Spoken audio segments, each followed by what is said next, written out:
Mumbai Indians എന്നുള്ള franchise.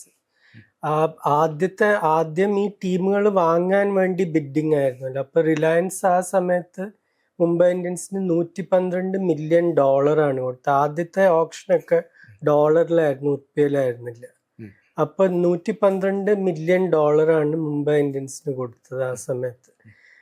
ഇപ്പോ അവസാനം വന്ന ടീം ലക്നൗ സൂപ്പർ ജയൻസ് 2023 ഈ സഞ്ജീവ് ഗോയങ്ക ഗ്രൂപ്പ് വാങ്ങുന്നത് ഏകദേശം $900 മില്യൺ കൊടുത്തിട്ട്, എത്ര 7,500 കോടി 7,500 കോടിയായിട്ട് കൊടുത്തിട്ടാണ് വാങ്ങുന്നത്. അപ്പോൾ ആ മുംബൈ ഇന്ത്യൻസിൻ്റെ ഒരു ഏകദേശം 10 ഇരട്ടി കൊടുത്തിരിക്കുന്നു അവർ ലക്നൌവിലൊരു ഫ്രാഞ്ചൈസ് വാങ്ങാൻ.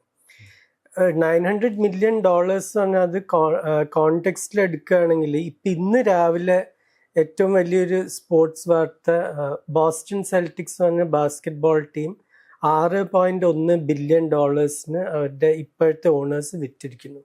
6.1. ഇതിനു മുമ്പ് ഒരു ഫ്രാഞ്ചൈസ് ഒരു സ്പോർട്ടിലും ഇത്രയും പൈസക്ക് പോയിട്ടില്ല.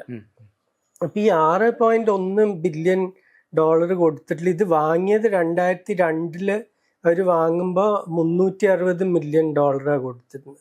എന്ന് പറഞ്ഞാൽ ഇപ്പൊ 22 കൊല്ലത്തില് അതിന്റെ വില 17 ഇരട്ടി, ഏകദേശം 17 ഇരട്ടി വർദ്ധിച്ചു എന്ന് പറയാം.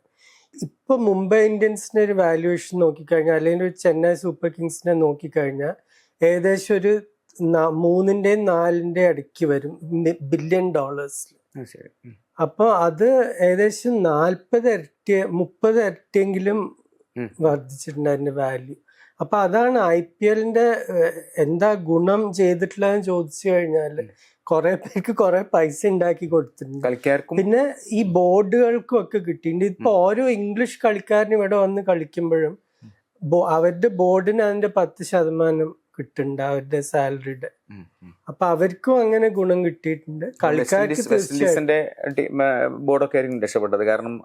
അതെന്താ ഈ കളിക്കാർക്ക് ബോർഡിന് NOC കിട്ടണമെങ്കിൽ അവർ ഇതിന് അഗ്രി ചെയ്യണം. നോ ഒബ്ജെക്ഷൻ സർട്ടിഫിക്കറ്റ് എന്നാലേ കൊടുക്കുള്ളൂ കളിക്കാൻ.